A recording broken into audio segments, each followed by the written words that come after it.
Hi, I'm Sue Ann Woods, and I'm the Doctoral Capstone Coordinator in the West Virginia University Division of Occupational Therapy. If you're listening to this video, first of all, thank you. And you might be interested in taking a student from WVU. So this video is focused on providing information regarding the entry-level OTD process focused at occupational therapy practitioners. So as an occupational therapy practitioner, I'd like you to dream for a moment. If you had 560 hours to create and execute a project at your organization or clinic, what would that be? I'm sure there's always something that's been in the back of your mind, but maybe you didn't have the staff or the budget or the time and resources to complete that project. But what if I told you an OTD capstone student could take that idea and run with it for you? Despite the fact that the capstone process is new here at WVU, students from other universities have been completing wonderful projects and have shared those with us. So I've picked out a few to share with you. This is just a sampling of a few. Maybe these will spark an idea or confirm that your ideas are on the right track. So OTD students at other entry-level programs have created and executed programming in a memory care unit, created evidence-based training modules for healthcare practitioners working with individuals with vision loss, executed volunteer training programs for an inclusive ministry program, parent education in the NICU, emotional regulation in the school system, or improving operating room ergonomics. So throughout this video, I'm going to talk about the process of the capstone experience and the opportunities for collaborating with a doctoral capstone student. If you've already taken fieldwork students from WVU before, you're probably familiar with communicating with Dr. Brian Scaife. As the academic fieldwork coordinator, Dr. Scaife handles all aspects of reservations and communications with our sites. However, this process is different for doctoral capstone students. Our ACODE accreditation standards require that these students experience in-depth exposure to clinical practice skills or research skills or administration, leadership, program and policy development, advocacy, education, and/or theory development.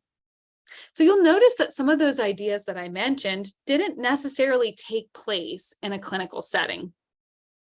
The ACODE standards do not require the occupational therapist to be on site.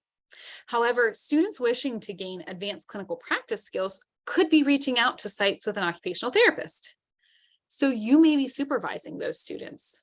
And yes, an occupational therapist with a bachelor's or master's degree is absolutely qualified to supervise these students, especially those with extensive clinical practice experience, expertise, and certifications.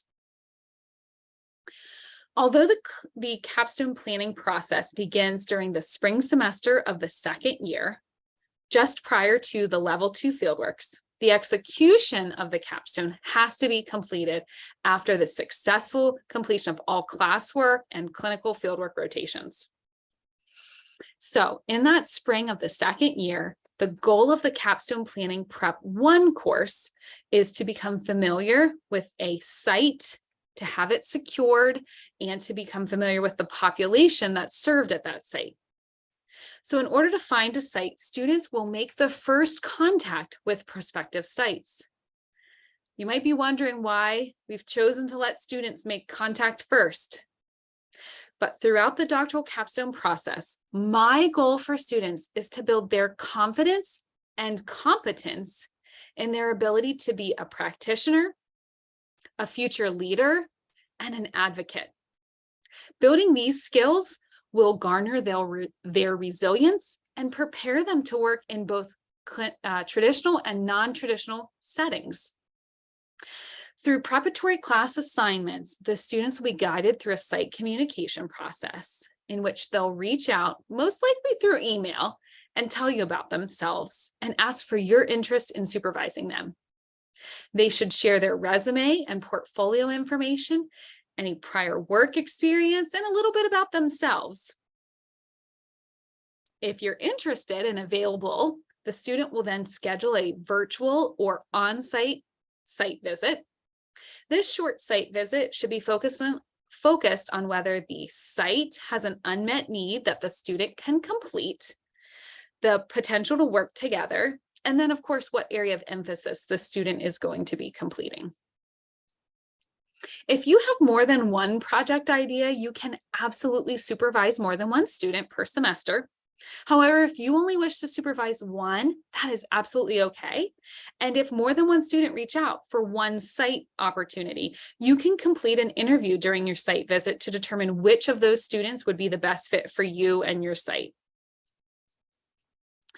Once the student completes a site visit, if there is a match made and the student progresses forward, to be additionally matched with a faculty mentor who will serve as an additional member of their capstone team.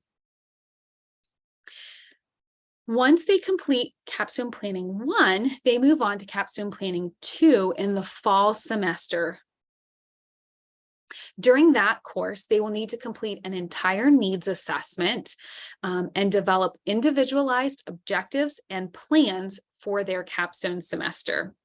All members of the capstone team, including the student, the site mentor, and the faculty mentor, need to be in agreement that the plan is reasonable and feasible to complete in 14 weeks or 560 hours.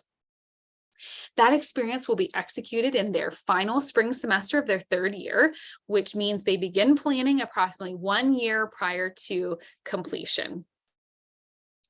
That spring semester does run January through May, so that all sites are familiar with our calendar year.